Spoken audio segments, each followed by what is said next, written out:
আল্লাহ শব্দ দুই প্রকার, তাফখিম তারকিক। তাফখিম আল্লাহ শব্দের ডানে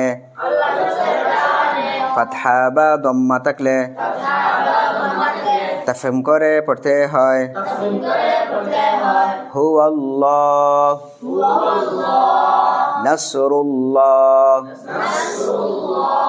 তারকিক আল্লাহ শব্দের ডানে কাসরা থাকলে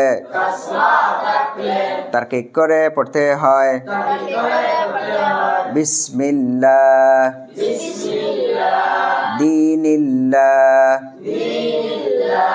আল্লাহ শব্দ ব্যতীত